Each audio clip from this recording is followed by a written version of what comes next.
wearing jeans and a ski parka and white sneakers and a black cap with a big peak. Man, he was moving fast. Almost knocked me down. Did he have a gun? I didn't see no gun. This is Honey Blair, the Channel 4 reporter said, coming to you from outside King Memorial in Diamondback.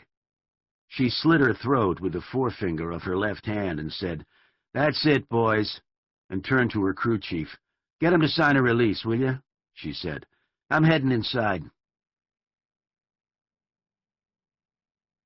This was and is and always will be the big, bad city. That will never change, Ollie thought. Never. And never was it badder than during the springtime. Flowers were blooming everywhere, even in the 88th precinct, which, by the way, was no rose garden. Detective first-grade Oliver Wendell Weeks had good reason to be smiling on this bright April morning. He had just finished his book. Not finished reading it, mind you, but finished writing it. He was still rereading the last chapter, which was back at the apartment. He didn't think it would need any more work, but the last chapter was often the most important one, he had learned, and he wanted to make sure it was just right. He was now transporting the positively perfect portion of the book to a copying shop not far from the 8-8. He wondered if the sun was shining and the flowers were blooming next door in the 87th precinct. He wondered if flowers bloomed all over the world when a person finished his first work of fiction. Now that he was a bona fide writer in his own mind, Ollie could ponder such deep imponderables. His book, which was titled Report to the Commissioner, was securely nestled in a dispatch case that rested on the back seat of the car Ollie drove hither and yon around this fair city. One of the perks of being a minion of the law. Ah, yes.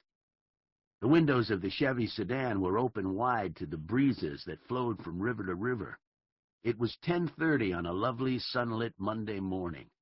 Ollie had signed in at 7:50, had taken care of some odds and ends bullshit on his desk, and was now on his way to the copying shop on Culver Avenue, not 4 blocks from the station house. So far the day...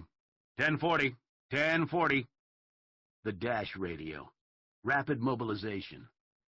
King Memorial, St. Sebastian, and South 30th. Man with a gun. 10:40, 10:40. King Memorial.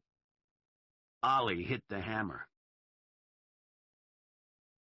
He parked illegally at the curb outside the Martin Luther King Memorial Hall, flipped down the visor on the driver's side to show the card announcing police department authorization, locked the car, flashed a blue and gold tin at a uniformed grunt who was already approaching with a scowl and an attitude, said, "Weeks, 88 Squad," and barged right past him and the roaming television teams that were already thrusting microphones at anyone within range.